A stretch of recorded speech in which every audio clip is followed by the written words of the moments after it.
right. Welcome back to the Pack Leader Podcast, season number 2, episode 1. Brian Blaine, how we doing, man? We're doing well. How's it going, Coach? Good. Glad to be back for the second season of this thing. You think we got the hang of it yet? No, not at all. We're still feeling our way through, but, what Yeah. doesn't kill you makes you stronger. For sure. For those of you who don't know, the Pack Leader Podcast has 2 goals. Really, the first one is just to engage our supporters, family members, anybody who loves Newberry Wrestling, and keep you up to date with everything Newberry Wrestling in the way of scores and performance on the mat, things that our guys are doing off the mat. But the second part of that goal is also to highlight the leaders that we've had within our program, the current leaders that are going to Newberry right now, but also the past leaders who's graduated from Newberry. We got a lot of guys out in the community right now killing it, whether they're coaches. The person that we interview for this episode, which we'll get to a little bit later, is doing some pretty great things in corporate America as well. So last season we dipped our feet in the water with this podcast. It was something that we got some really good feedback on, and I think it's going well so far. Yeah, speaking of that feedback, if anybody watching has any ideas or something we could add, change, adjust, whatever, reach out, email Coach or myself, hit us up on social media, whatever whichever way you can reach out to us. We'd love to hear your feedback, and if it's a good idea, there's a chance you may see an adjustment moving forward. Yeah, absolutely. And so I do want to mention before we move on, you can find the Pack Leader Podcast on a multitude of platforms. We're on Spotify, Apple Podcasts, Google Play, and, of course, we're on the Newberry's official athletics website as well. You just got to search the Newberry Podcast Hub. So please go on there, like, subscribe, leave comments, and understand, too, as we get into the season, we're going to be having some pretty cool Fan of the Month promos where you can win some cool Newberry merch, so be on the lookout for that as well. Bryant does a really good job of – I'm actually just mute this if you don't mind.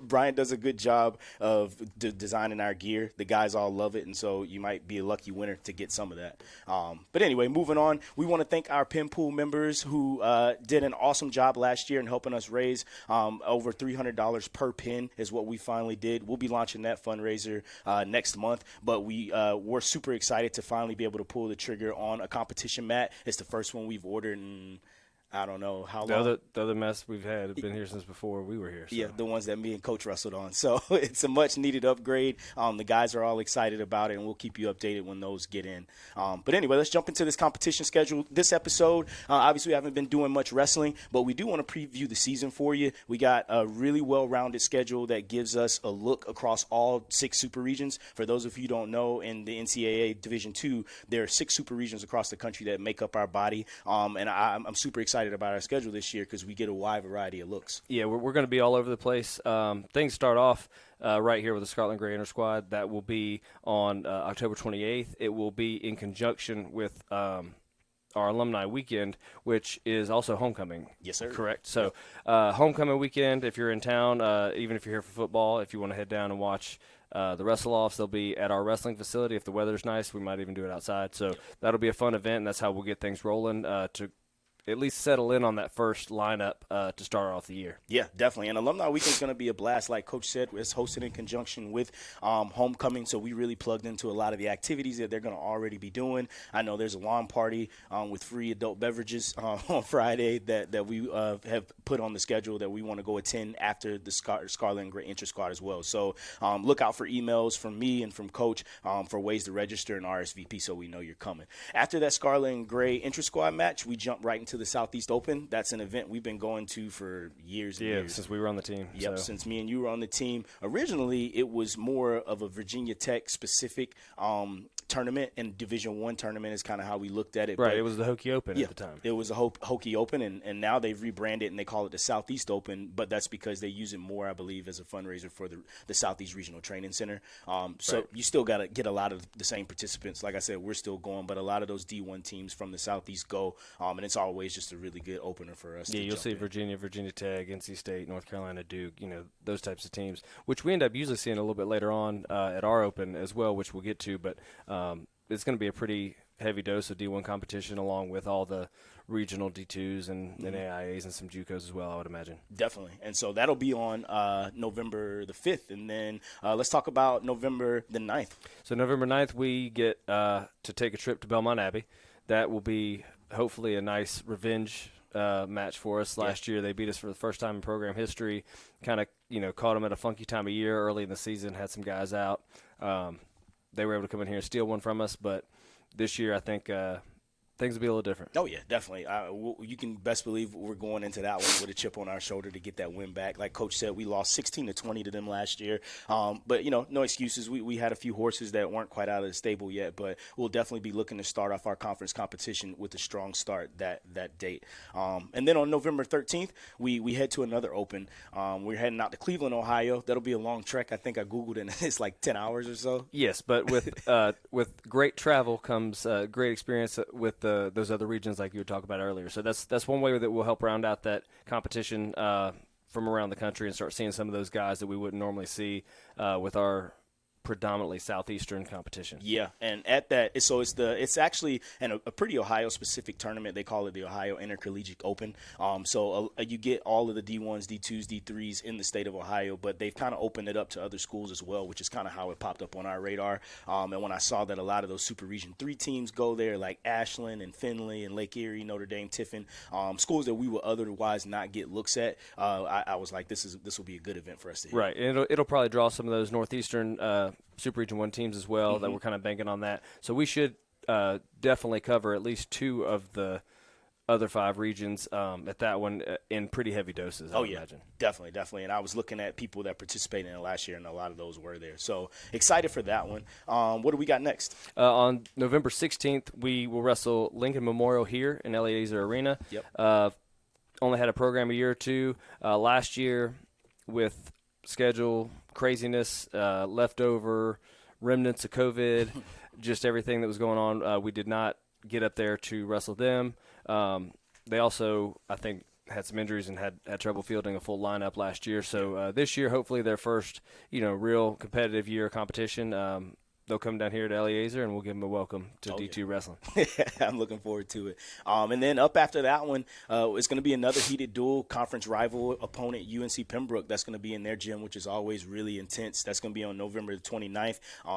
We beat them last year 21-15, and I believe that was the first time since like 2016 that we actually beat them in a duel. Right. There were a few years in there we didn't compete against them in a duel, but last year was the first time we beat them in several years. And that was a little bit of a down year for them last year. I think we can acknowledge that. Oh yeah. We like OT. It's a heated rivalry. They're the team we love to hate, and I think it goes the same way for them. But we got respect for OT. They got a great coach, and they do a good job, and that's why it's such a good rivalry. So that'll be fun going into that hostile environment. And I think doing that early in the year will help our guys get ready. Oh yeah, for sure. And it's always fun to see our region get better, right? Like Absolutely. We always talk about how when we're at the NCAA tournament and in seeding meetings, Super Region 2 out of all 6 of them gets a little bit less respect. But if you look at a lot of the recruiting classes that I've been seeing a lot of our teams in this region bring in, coaches are really doing an awesome job. So shout out to all of the coaches in Super Region 2 because it's elevating us, and as other teams elevate, it causes us to elevate too, and we're getting better. Absolutely. And then so after that, we'll kind of round out the first semester, I guess, class-wise, because this happens right before exam week. But we'll head off to the Patriot Open at George Mason up in Virginia, and that'll be another D1 caliber open tournament. Give our guys some high-level competition before we get into that real meaty part of our schedule. Yep. And if there's one thing anybody can say about strength of schedule in this first semester, we got it. Yeah, we got it covered. So that'll be a good one. We've actually never been to that George Mason Open, so I'm excited to get up there and see what it's about. I really like what I saw when I went through track wrestling and saw the previous teams that joined, and also just different articles I read. So I think that'll be a really good one to attend. And then obviously everyone knows the Midwest Classic. We call that Nationals in December. Jackie and Coach Jason, they do a great job out there running that. We often say it's the toughest D2 tournament, Right. It's the one that you can sort of put on the schedule and chalk up as where you're going to see some previews. There might be a semifinal match that's going to be the national final match, or, a rematch from the finals at Midwest ends up happening at the national tournament somewhere. So it's always a good tournament. It's tough. It's one that we've won a few times. Trying to get back on top of that last year. Evan Kerrigan came home with a fifth or sixth place finish. Finished sixth last year. So that was huge, but this year try to get a few more guys up on that podium, and and really sort of see where we're at. It's a good gauge mid-season for where you stand going to the end of the season stuff for regionals and nationals. Yeah, and even for guys who don't necessarily perform up to the standard that we want them to out there, take Spears, for example, last year. Right. He went out there and really laid a goose egg. He wouldn't mind me saying that, but he did. But then that was really the turning point in his season where he went on this tear of wins. I think he was 20-0 or something like that going into the regional tournament. Right, So, and he would tell you that too. I think it was a good wake-up call for him, and it's you spend that whole first part of the season. Now we're not obviously we're traveling all over, but typically, even when you try to do a good job, you end up spending so much of your early part of your season wrestling those Southeastern teams. Mm-hmm. Sometimes just getting that wake-up call and seeing what's out there, seeing what that competition level is like sort of wakes you up to that, and it helps you go train the rest of the season to be prepared to compete at that level when it matters. Heck yeah. I mean, it was close to like 90% of the top 20 was at that tournament last year. So it's a really tough one. We finished, like Coach said, we've won the tournament a few times actually, but as a team. But last year we finished 20, so we got some work to do, and we'll be looking to get out there and show what we're really about and the hard work that we're putting in, looking for that to pay off. Then we jump into the new year. We go to King University. That'll be here at home on January the 3rd after the Christmas break in the new year. That one hurt last year, Coach. It didn't feel good, that's for sure. Yeah. Personally, I had a unique experience with that one. That was the same night Campbell cheered for the state championship here in Columbia. So we were at King. Campbell, his daughter. Yeah, my daughter, who is she's a freshman at South Carolina right now. She cheered for Chapin High School last year. That duel ended at whatever time. I hauled butt in the van back to Columbia. 3.5 hours. 3.5 hours to catch her. I got there about 5 minutes before they went on. They won the state championship. It was huge. And then I had to pick up a wrestler who had to miss the duel for a wedding and drove him back to King for the Open. It was a crazy night. Yeah. But so the loss didn't really get to sink in with me. Maybe the way it did with everybody else. But, yeah, losing to them for the first time in school history was tough, but it had to be a little bit more personal for you having come from there the year before. Definitely. There was definitely, I feel like, a little built-up animosity, me having left there. And during the preseason, I left and started here in October. So a lot of those guys weren't necessarily happy about that. And you could tell they came out with a little extra fire under them to really prove a point. So we did. That was another loss we took, 21-26. But trust me, that's another one we'll be ready for this season. We too, like a lot of the other teams in the Super Region, have brought in a really talented recruiting class that we're looking to build around, along with some other talented returners that we'll have in the second semester that won't be with us in the first semester. We got a few horses in the stable that will join us in the second semester to help bolster some of the good things already going on. For sure. And just a quick note, speaking of that class we brought in, a lot of guys that we're excited about.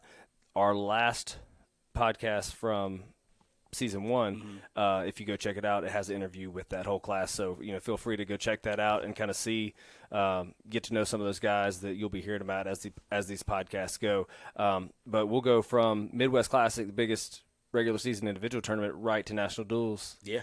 The biggest, we obviously we got that duel with King here, but right after that we got national duels in Louisville, Kentucky on January 6th and 7th. Hopefully 6th and 7th. Yes. If it's a bad 6th, we might not see the 7th. Right. But hopefully 6th and 7th. Last year we took 4th with a team that was unranked. We had no ranked guys on that team at the time who made the trip. And I think Spears had just fallen out of the rankings because of his performance in Midwest. Yeah. Isaiah didn't make the trip with us. Yeah. So it was going into it, not the best outlook, but, man, that was a fun day. Oh, it was. We upset. McKendree first? McKendree, who was, depending on the ranking, and I'm going to use the best rankings. Right. I think the best rankings of the two teams were like 3rd and 5th or 5th and 7th, depending on what you looked at. And also they were maybe like 9th and 13th or something. Yeah. But I'm going to use the 5th and 7th. But, yeah, we knocked off 2 top 10 teams. Third. Looks like it was 3rd. Okay, 3rd. Mikey Sweet. In the back. Yep. Thanks, Mike. So McKendree, the highest ranking, 3rd last year, knocked them off in the first round, and then we wrestled Upper Iowa. Mm-hmm. And that was fun too. Letting it fly. I think Kerrigan and Will Evans hit some beautiful lat drops and stuck some guys out there. So that first day was really fun. Obviously, I expected us to perform to a high level to the best of our ability with what we had, but to think that we were going to take 4th going into that would have been a stretch to say. Yes, we definitely expected to compete. I don't know that we expected to put ourselves in the position we did, and it was a lot of fun to see our guys do that because, I mean, we trained for that. We've got talented guys on the team. We know what we're capable of. putting it together with a young team and having your two top wrestlers not even – well, I'm sorry, Spears was there, but he had just fallen out of the rankings. Right. So having him sort of down performance-wise and Isaiah not on the trip with us. Yep, Timmy wasn't in the lineup. Timmy wasn't in the lineup, yeah. So it was, again, a bit bleak of an outlook, but man, that's where Spears turned it on. That was that turning point. Like we said, that down performance at Midwest really flipped a switch at him, and at National Duels he went undefeated, beat some really good guys, wrestled really well, kind of helped ignite a spark because Kerrigan was usually getting us off to a good start. Tim wasn't there, so we would kind of hit a little dip at times, and having Spears sort of that mid to late lineup, picking up bonus points, wrestling hard, pulling out wins, beating tough guys is really what I think helped fuel that back end. Absolutely. Because I think the first one, D. Rice had to knock off the number 2 kid in the country for us to win. Yeah, he beat Ian Kuehl that match, who was ranked at the time number 2. And even the kid that Kerrigan beat first was ranked number 2 at 25 for Pitts McKendry. So, I remember we had him first at Nationals at the NCAA tournament. And they were still pretty nervous. They didn't know nervous. They didn't know we had a bad wheel we were working with. But no, that was super fun. After National Duels, we jump into our some more conference competition, and that's kind of how we finish out the season. That first one that we'll hit is against Coker. That was a tight one last year. They almost beat us as well, but we finally pulled it out 21-19. It came down to Royals match, actually. I think he only had to get a major to win or a tech, but then he ended up pinning the guy. So, right. Just to send a little added message there. But they're going to be, I expect to probably be a little bit down with the coaching change that they just recently had. I know they just brought somebody on fairly recently within like the last 2 weeks, and we actually picked up one of their guys who graduated. He didn't transfer for any particular reason, but we have grad school, and he wanted to do that. So we're super excited to pick up a national qualifier as well, and PJ Wunderlich. But he'll be with us, and I'm excited to get down there to Hartsville and wrestle them. Yeah, absolutely. I think, like you said, last year was a little closer, too close for comfort. This year, just another one on the list to go make a little bit of a statement and pick up some momentum there second semester within the region. Start knocking off some region opponents. We go from there to 2 more region opponents in a tri-meet at Emory and Henry, another newer program, and we will wrestle them and Limestone on the 18th of January. And Emory, like we said, Emory here is new, but last year we handled Limestone pretty handily. Yeah. Hopefully that'll continue. I don't see they've got a coaching change as well. I don't see them jumping right back up to the top. So, kick a man while he's down. I'm excited to get there for that one. And then we go to Emmanuel. I'm sorry, we have Emmanuel at home on January the 23rd. So we beat them last season 30-12. So, again, looking to just continue building that momentum. I like this point of the season because we go from in that first semester where we were competing and getting a lot of matches with very few maybe days in between from tournament to tournament, spiced in with a little some duels, but then you get into the second semester and you see like we wrestle Emory on the 18th, and just that recovery time in between duel to duel I think is going to help us really peak at the right time as we get into regionals. For sure. And I think another thing that when you're at in a duel setting, you get more of the sense of urgency to score points to help your team that you will need in tournament settings at regionals and nationals, but it can be tough to sort of train for that at Midwest or an Open, so having guys really counting on each other and really wanting to go try to score bonus points and try to win matches big for the team, having that heavy load at the back end of the season, I actually think, even though it's not a tournament setting, I do think it helps for the way that points are scored and the importance of scoring points for your team with the bonus points, techs, majors, pins, that kind of thing. Definitely. I do think that's huge. Yeah, which we'll definitely need on February 1st when we wrestle Lander. They won the conference last year, had a great recruiting class as well. We're always keeping our ear to the ground and know what's going on. But even though we lost 14-19, this is one I'm really excited about. They're another conference rival that we always have some good matches against.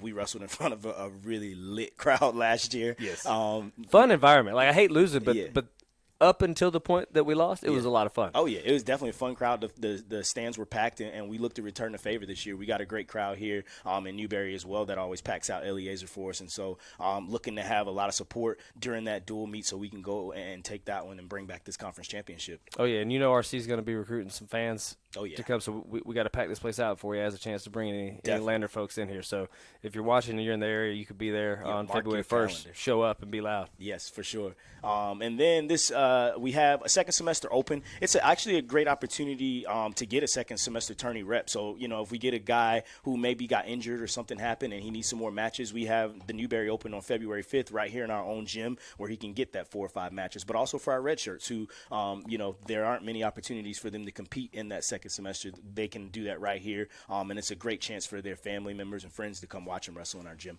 Right. And, they wrestle in the Opens at the beginning of the year, but that's when momentum's high, season starting, you're excited, you're a college freshman, everything's bright, new, and fun, and then you spend 2 months just getting the heck beat out of you by older guys, and you're like, man, I'm rethinking life choices right now. Then we get an open right here in your own backyard to come and hopefully have a little fun, get some mad experience. And they showed out last year. Yeah, beat up on some other people, John all that Parker kind of took stuff. Second, right? Red shirt. Should have won it. I know. It was a tight match. It was fun though, because he had not had the most success up to that point. He works his behind off, and it's good also because that scenario where you get guys that they come in, college wrestling is definitely a step up from high school, and then you take lumps as a young guy those first couple opens, but seeing the progress because you don't get a chance to gauge those guys really, and then putting them in live action against outside competition, doing it right here at home. You really get to see a lot of that progress, and we had a lot of guys. John Parker, like we mentioned, showed out. Fletcher made some improvements. Asa had a good tournament.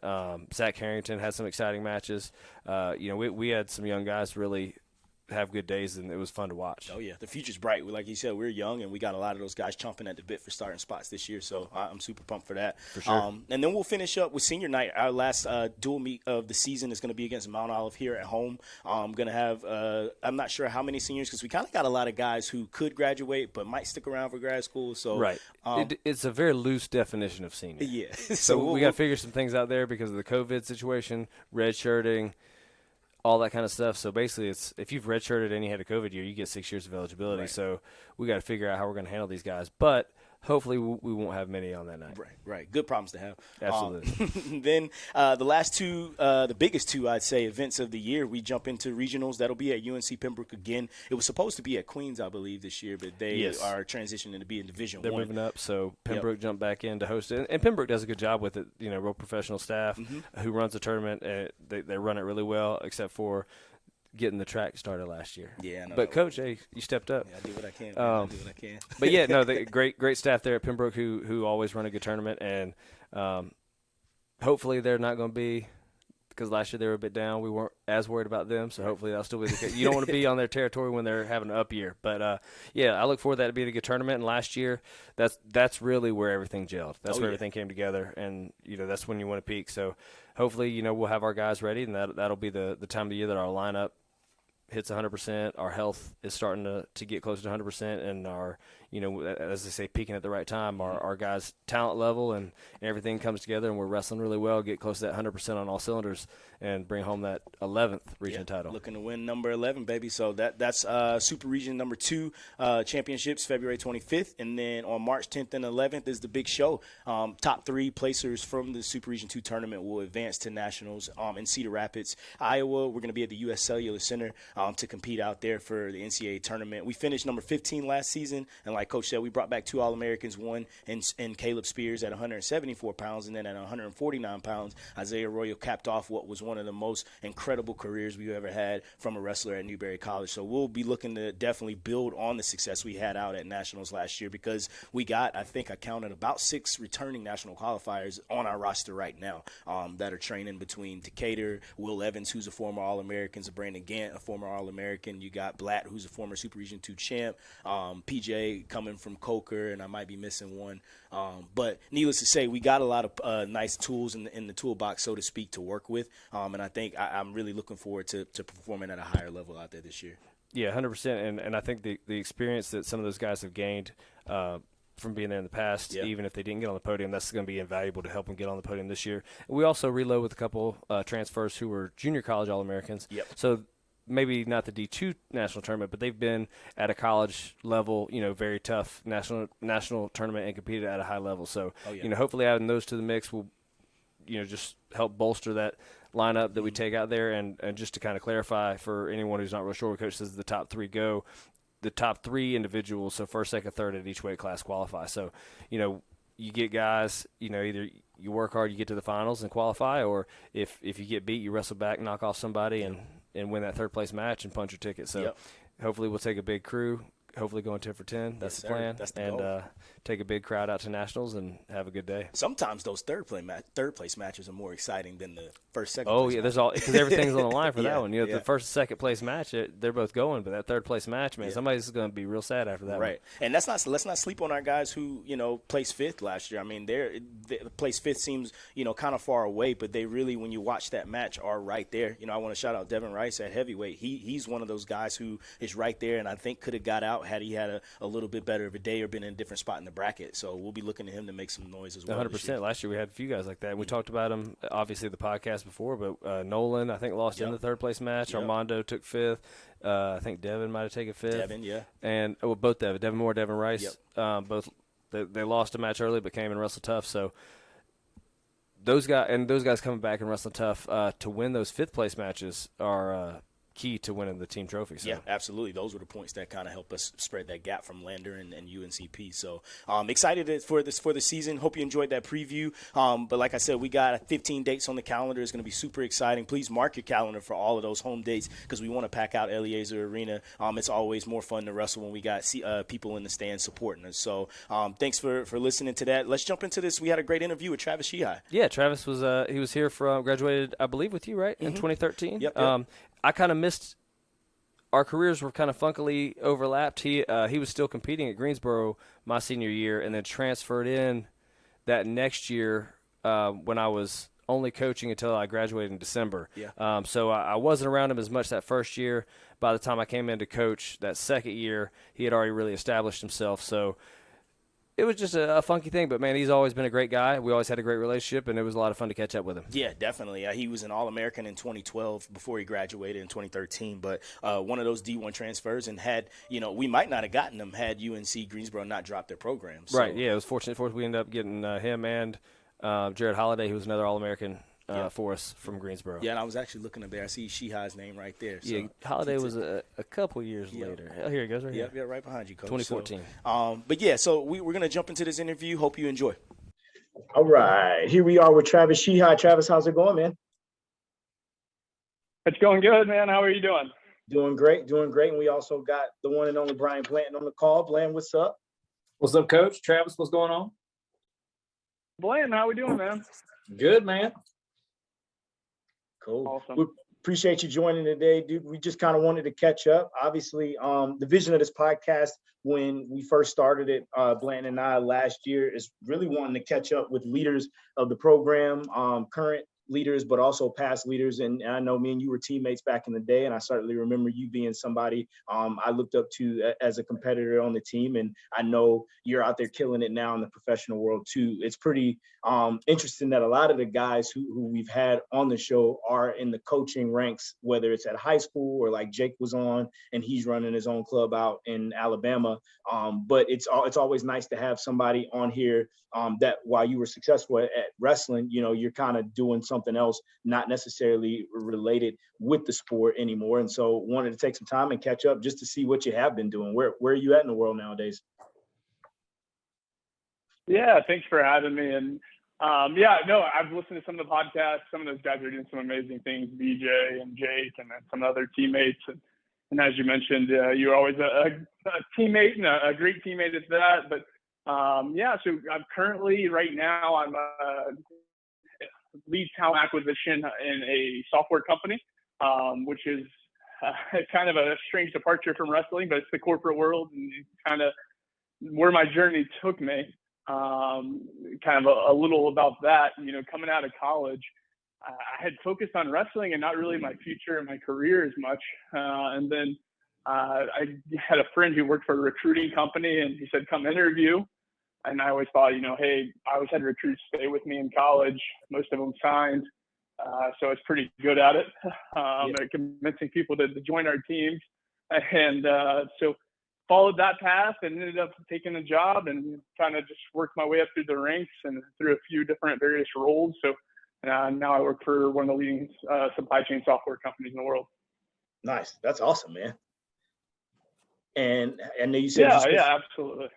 I know you said you spent some time working your way up through the ranks. How long have you been with that company? So I've been with this company for 3 years, but I was with another company prior 5 years before making a transition to more of a technology focus and less just general recruiting. So it's been a great experience and it's exciting. And then, also I went ahead and I got my real estate license and then started buying properties to flip and investing in properties. So trying to have multiple income streams. That's kind of the focus right now, to have as many avenues as possible to be successful. Yeah, that's awesome. And so with your main job though, kind of walk us through like what you're, and I know you probably don't want to get like super technical, but kind of walk us through where your day-to-day is. Like, you come in on a Monday or Tuesday morning, like what's that day look like for you, and what do they have you doing specifically in terms of your job responsibilities? Yeah, sure. So I hire for our implementation teams. So those are teams that go out and install our out-of-the-box products and customize it for our clients such as, the U.S. federal government, Home Depot, Target, Nike, Adidas, Reebok. So they go to different client facilities and install our supply chain software. So generally what I'm coming into the office to do is reach out to different people via LinkedIn, can make a connection, talk to them about roles. If I like them, I can move them forward to interviews with various members of the team, and then facilitate the offer process and getting them hired. Nice. Awesome. Well, cool, dude. We're switching gears here just a little bit. I know you didn't have like necessarily the most traditional path to Newberry, right? You didn't come here straight out of high school. Kind of talk to us about how Newberry popped up on your radar, where you were when you decided to make the transition, because I believe you were at Greensboro, right? Yeah, that's right. So out of high school, I had a pretty successful high school career, but always fell short. I was a 3-time runner-up in Georgia, so my friends joke with me, always a bridesmaid, never a bride.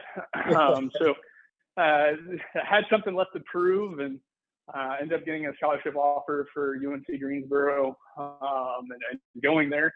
Enjoyed my time there. I was there for 3 years before they dropped the program. Unfortunately, it's just the way it goes with wrestling sometimes these days. It's sometimes the first sport to go when budget's tight, but so they ended up dropping the program, and I was going to transfer to UNC, but actually NAF called me. We were training partners growing up, and then rivals at times as well. He was at Virginia Tech and transferring to Newberry, and he called me and said, "Hey, let's go to Newberry instead of going to UNC." I would have had to sit out a year to transfer to another D1 school. NCAA rules, you have to have 75% of your major completed to compete as a junior. So instead of sitting out a year, I ended up, going to visit Newberry, and they made me a good offer, and it made sense for me, and I was happy to be there. Yeah. Awesome, man. And you made it here and obviously had a great career, ended up being an All-American. I think your first year here, right? You got on the podium. Yeah, that's right. Yeah. So my first year there, I ended up being All-American, taking 6th, my first and only semi-slide. So that one stings a little bit. Lost in the semifinals and nationals in a 1-point match, and then lost in an overtime match, and then lost again. So that was tough.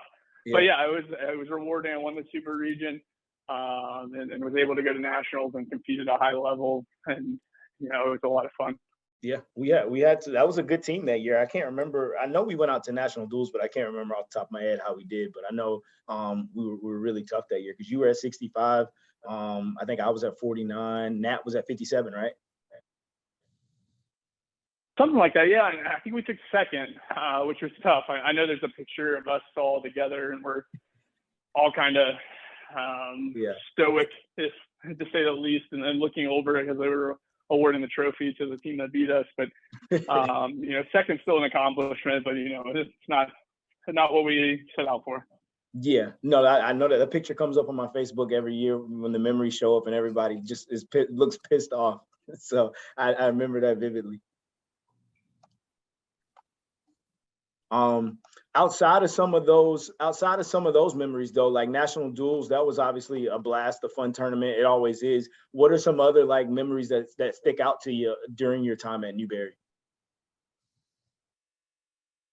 Yeah, the big one that sticks out to me, and I think actually maybe BJ mentioned this on his podcast, is the trip to Scottsdale when we went up to Camelback Mountain and all that trip, just the bonding, being on the road, being able to go to a sunny place in the middle of winter.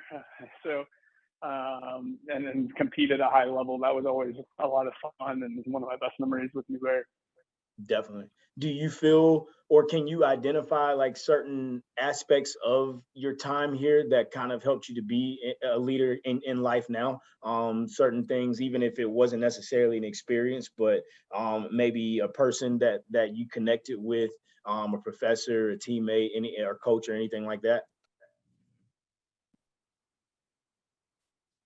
Yeah, I think a big part of it for me was honestly just learning how to transition. It's tough to transfer in the middle of your college career. A lot of the guys on the Newberry team when I came in had been in the dorms together, known each other for a couple of years, and then I'm coming in as a new guy, the transfer.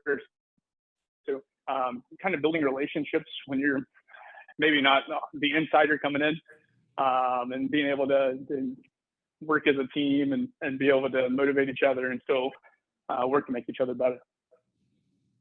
Yeah, definitely, for sure. And with you, a lot of times, especially with the transfer portal nowadays, you see guys, they go in as a freshman, but they're transferring right out of there sometimes during their freshman year, even if they don't make it all the way to the end of that. But with you having been at Greensboro for 3 years, I can definitely see how that's tough being a little bit later in your career and older coming in where, you just are a little bit more mature and aware of like the social dynamic of the team too. So, but that's huge, right? Like no matter what role you're in, whether it's coaching, whether you're in corporate finance, whatever you're doing, I think building relationships, that's ultimately one of the foundations of being a good leader is can you communicate and can you maintain good relationships with your peers and that kind of thing.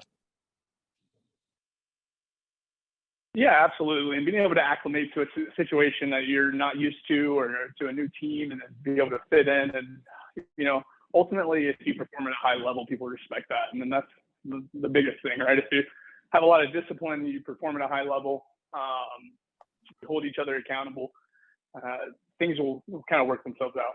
Yeah, definitely. What kind of switching gears a little bit, what advice would you have for guys on the team now? A lot of guys, me and coach, are pretty career oriented and making sure that we're preaching, hey, make sure you're signing up for internships or applying for internships rather. Make sure you're building your resume as you're going along. Don't wait till the last minute.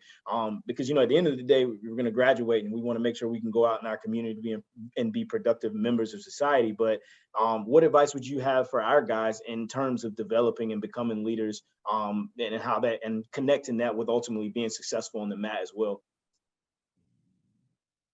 No, absolutely. Great question. I think number one is, hey, make a LinkedIn and keep it updated. Make as many contacts in college as possible. Add them to your LinkedIn. Networking is the number one way people get hired. Referrals and, knowing people is the biggest thing. So being able to go to like networking events, being able to connect with as many people as possible, especially within wrestling. I mean, as a wrestler, I'd love to hire other wrestlers. I know they're going to be hard workers. I know they're going to be disciplined. So use that community that you have already that's kind of built in. Obviously you're working hard and you're trying to focus on winning championships, but at the same time, connect with people, and not just connect, by meeting them, but, connect with them on LinkedIn, make sure that you have their email, different things like that, and just make sure to communicate with as many people as possible. Definitely. Networking is huge, dude. I tell the guys all the time, every job I've ever gotten is because I've known somebody. You know what I mean? Like even going back to being into the grad assistantship position I got out in New York at Cortland. I didn't know the head coach directly, but I don't know if you remember Del DeBacco, who went to Newberry. Well, we were teammates. He was out there doing the GA and kind of connected me that way. So just like that goes back to the relationships, and yeah, your network, that's kind of the foundation. So I couldn't agree more. Yeah, absolutely. Your networks and your relationships are going to mean everything. And then I would also, challenge people.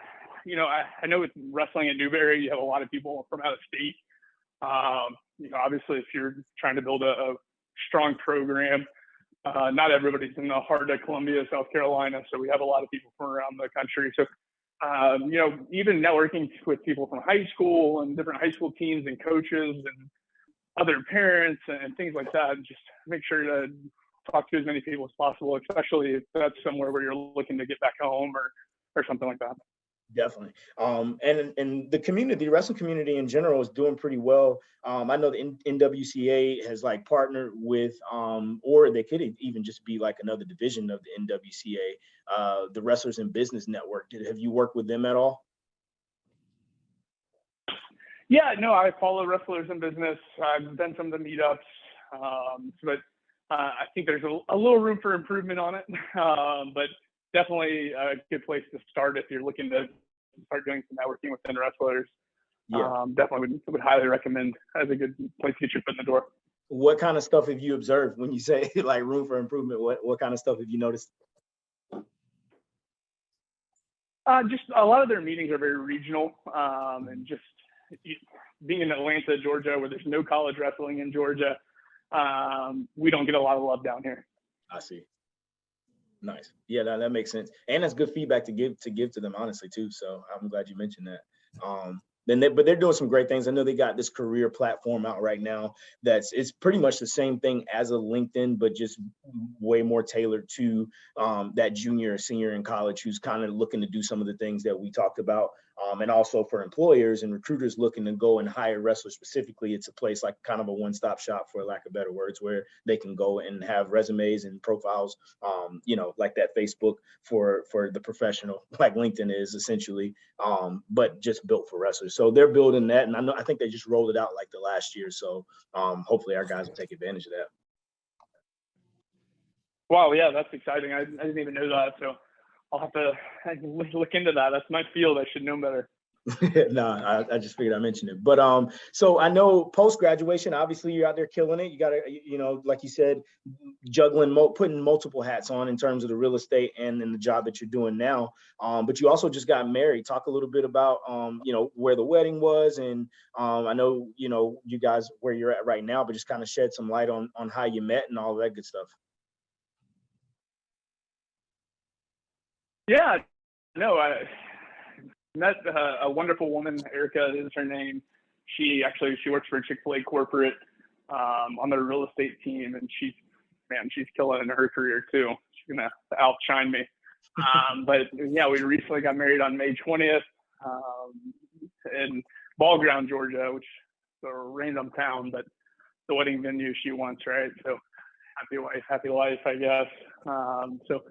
No, I had a great wedding, and it's been an amazing, I guess, 6 months or so, just the married life. So definitely a transition, but excited about it, and we're really enjoying our time together. Awesome, man. Awesome. Well, yeah, congrats to that again on getting married. Talk about anything else. Is there anything else you kind of wanted to share in terms of like the, fun kind of cool things you've done post-graduation, maybe any like travel you've done or had the opportunity to do?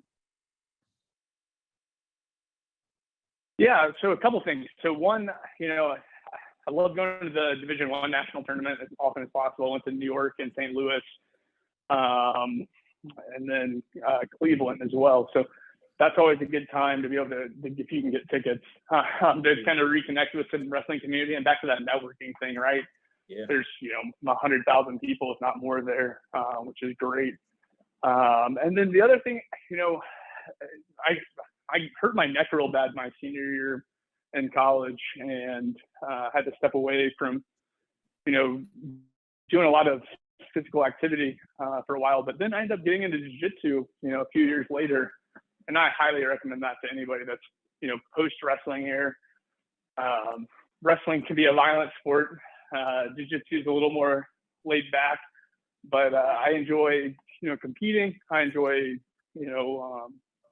coaching some of the other guys. I can't tell you how many people are like, oh my gosh, my wrestling's terrible. Nobody teaches wrestling in jiu-jitsu. Yeah. Nobody does takedowns in jiu-jitsu. So it's a great opportunity for anybody that's, outside of the wrestling world now, or, at post-graduation, to be able to get some competition in, be able to give back, and, help out some people. I enjoy teaching takedowns to all these guys that are, some of them black belts and world-class ADCC qualifiers and things like that, their takedown game is lacking. The wrestling skill set really helps there.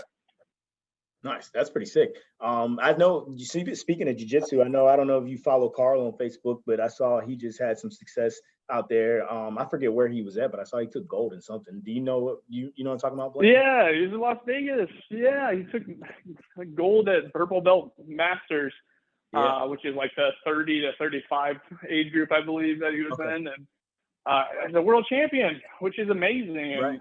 so impressed. And now I'm going to have to drive up to South Carolina to go beat up Carl. So we'll have to figure something out. I'm jealous. I'm jealous. Cool, man. Well, it was awesome having you on the show. I appreciate you taking time, especially out of your busy workday, to catch up. But like I said, you're definitely, when we think about the Pack Leader podcast and highlighting guys who've come to this program that have helped Newberry Wrestling be what it is, but are continuing to still be out there in the community, setting examples for those around them, but also just making us proud. You're definitely one of the people that comes to mind. So I appreciate you taking time to join us. And hopefully, I'm not sure what your schedule's like, but feel free to come on out for homecoming, for alumni weekend. It'll definitely be a chill weekend, but a fun weekend where me and Blanton are going to throw a tailgate. But we'd love to have you, and anybody else listening too, feel free to come on out. Yeah, awesome. Thank you for having me. And just anybody that's listening that made it this far into the podcast, Jarrell and Brian are two extremely awesome guys. If you're looking to wrestle in the South and, really grow your career and have a career, these guys will set you on the right path and help develop you in the right way. So, go to Newberry if you can. I like it. Appreciate that. Hey, Travis, I got one question for you before we let you go. You've been married for a few months now. Have you won an argument yet? I was told that I could make all of the important decisions. And so far in 6 months of marriage, there have been no important decisions to be made. So I'll leave it at that. I feel you. I've been married for nearly a decade now, and I'm in the same boat. So just kind of dig in, get comfortable in that territory, because that's where you're going to stay. Absolutely. Nice. Good luck with everything, brother. It's been nice sitting around, kind of letting you two former teammates hash it out. I know our careers just barely missed each other, but just it's been awesome having you and kind of hearing a little bit more of the backstory, the before and after, because I got to witness the brief time you were here, but kind of hearing some of the before and after, especially the after, man. It's been nice having you. I enjoyed it when you were here, and hopefully, like Darrell said, we'll get you back up. Awesome. Looking forward to it. All right. Take care, man. All right. And that was Travis Sheehy, Coach. Awesome interview. Yeah, like I said, it was a lot of fun catching up with him. Great guy. Hopefully, we'll be seeing him at some of our events here soon. Yeah, no pressure, but hopefully you'll be at Alumni Weekend, Travis Sheehy. See you there. Be there. Yeah. Speaking of Alumni Weekend, 2022, it'll be hosted in conjunction with homecoming, like we said. That game is against Limestone. We did not mention that before. No. Football team will be playing Limestone that day for homecoming. Shout out to Mikey. That'll be Mike came from Limestone, so that'll be a lot of fun for us. And lots of events and activities, so we'll have a good time there. Yeah, so we'll actually I'll just give you a quick rundown. We'll actually kick off that weekend with the welcome at Bar Figaro in town at 3 o'clock. Then we'll walk over from there straight to the Scarlet versus Gray inter-squad match. That's right at our facility. We'll watch that, jump from there back to the lawn party here, and watch some great music, have some drinks, and then we'll go out for dinner and kind of just let things kind of fizzle out from there. But then the next day, we'll have that State of the Wrestling program that morning, where we'll just kind of update on alumni, on the great things happening within the program, what we're looking to accomplish here in the future, aside from winning championships. But we'll do that, and then after that, that's when we just kind of kick back and enjoy that tailgate. So yeah, we'll be tailgating from then until game time, and then hopefully guys can still hang out and have fun at the game. We'll go in there and hopefully watch us get a win, kick the snot out of Limestone, and get rowdy, and then everybody can kind of go their separate ways after the game's over. Now, I wonder if Mikey's ever secretly rooting for Limestone when we. It's a no. A hard no. A hard no. Not anymore. Good. So, yeah, come and join us out there. You'll be getting some more emails from me, and we'll definitely be putting some more promotional type stuff out just to make sure that people are aware of what's going on. But looking forward to have a great turnout and building on that, too. This is something we want to do biannually, having an alumni event in the spring and in the fall, just in case people can't make one. They can try to come to the other. We're in that unique situation where our program isn't even 20 years old. So, I mean, between me, you, Cy, who was very recently the head coach, we pretty much know literally everyone that's wrestled in this program since its inception in 2005, and we want to utilize that opportunity that we have to make sure we're staying in contact. We have strong roots. We want to keep it that way. Absolutely. And speaking of building on things, college has been doing some big stuff lately. Oh, yeah, definitely. We just nailed down a partnership with Founders Credit Union, which is huge. I think I read somewhere that it was a $2.5 million partnership that we did with them that's going to help transform the college. Things that's going to help propel is the second phase of the stadium, which they actually are going to get the naming rights to. We're also going to do, with the partnership, is going to come some like ATMs on campus and some other opportunities for our guys, our student athletes. I keep saying guys, but our student athletes to engage in like financial literacy. I think they're going to work that into the curriculum of some of those college life classes. Yep, 100%. And the good news is it's not like we were waiting on that. Yeah. They've already broken ground on that phase 2, so this kind of comes in to really just help push things along, and hopefully, that whole 2.5 or whatever the other details of that agreement aren't, just all spin up right there, because like you said, that they're trying to do a lot of stuff on campus, trying to create a good partnership. So this should benefit everybody across campus, and it's huge. Yeah, I was super pumped when I read that. And also, speaking of great things going on campus, Newberry College just conferred its first master's degree class. So we right now have a master's degree in organizational development and leadership. That's actually what PJ Wunderlich, who I mentioned earlier, that's what he's studying. So they just had their first class graduate. The football team had somebody that graduated, and the whole team went out there and they kind of got behind Tyron Dixon. Yep. He was a defensive lineman. He's been here a while. Great kid. He's still around helping coach. So good for him as well. Just figured I'd plug his name, shout him out a little bit. And one of our coaches, Justina Till, she graduated too. Gave an awesome speech. Actually, our athletic director played it in one of the staff meetings. Played her speech, the first part of it, because it was super passionate and emotional, and kind of put things in perspective for everybody. So that was exciting. For sure. And speaking of passionate speeches, BJ Young winning the Newberry College Athletic Hall of Fame this past weekend. Hey, shout out to BJ. I wish I had a little applause, two-time. Thanks, got it. Two-time national finalist, 3-time All-American. He was a freshman my senior year, so I was on the team with him 1 year, coached him a couple years. You were teammates, drill partners with him. Mm-hmm. Tell us a little bit about what he was like as a teammate. Oh, he was nuts, but all in the best ways, though. He was super intense. He was somebody that always held you accountable to making sure you were coming in the room, not going through the motions, but actually trying to get better. And that's what made me a better wrestler is training with him every day. So super pumped when I heard that he was going to be inducted, because it's been a long time coming, and it's something that I know he was hoping that he left the mark here that would get him there. So I know you mentioned his speech was one of the ones that you enjoyed most. Yeah, and that's because he mentioned me. So when he mentioned me, I'm definitely gonna like that speech. Right, for sure. But a non-biased opinion, Jimmy Coggins, who's been at every induction ceremony for who knows how long, came up to me afterwards and said that's the best Hall of Fame induction speech he's ever heard. So that's wild. I thought that was pretty awesome. Yeah. And even before being inducted to the Hall of Fame, he's always been, when I was here as an assistant, when I was at King,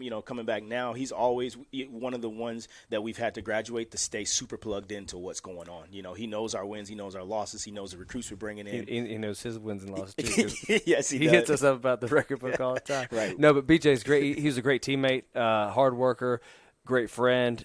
great leader, and it's, translated into being a great alumnus of the college, and he's a great fan and supporter. When he was here, he was talking about, he's coaching at a JUCO in New Jersey. He's talking about, he's got to get us some guys. He wants to, be a pipeline for us and that type of thing. So, BJ's super plugged in, like you said, and he's a great alumnus to have. And that's why we're doing a lot of these alumni events, because we want all of our alumni to be like that. We want you to be proud to be a Newberry graduate and be a part of this program, be part of our history. So, if we're able to do that and cultivate those relationships like we did with BJ as teammates and then in his young alumni life, that's where that meaningful relationship is going to be, and that's what means the most to everybody. Yeah, absolutely. So congratulations, BJ Young. And kind of just as we want to leave you with the Anakin Skywalker quote, this is where the fun begins. The preseason starts. The guys have been chomping at the bit to get in the room, to get in the weight room, and we finally literally hit the ground running yesterday with our first preseason practice. We had a 2-a-day lift in the weight room at 6, and then we got out for a distance run. But yeah, this is it. We gave them that first 2 weeks to kind of get acclimated to classes, drop ad, get some compliance paperwork and all that fun stuff done. But now that that's out of the way, we're training, going at it 5 days a week, and this is the great time of the season. Yeah, and I was yesterday really impressed with where our guys were at. I was expecting to see a whole lot of walking, a whole lot of guys feeling sorry for themselves being out in the heat. But man, we had guys getting after it. I was really impressed with the shape of some of our guys. Our leaders were stepping up, being leaders, but we had some guys who we didn't necessarily expect to be doing so well, who were way up there in the front and really helping pull guys along. So yeah, it was a good day of conditioning and lifting. Yeah, for sure. So thanks for listening. Next podcast you can look to come out will be around the third week of October. We'll make sure we post a date along with that Fan of the Month promotion where you can win some free Newberry Wrestling merch. So stay tuned on that. If you're not following us on social media, please go and follow on our Facebook, on our Instagram, on our Twitter. And if you're not checking our athletics official website every day, make sure you check that as well, because not only is wrestling killing it, all of our sports around here are doing some really great things that we want you to be plugged in on. So thanks for listening, and we'll see you for the next episode.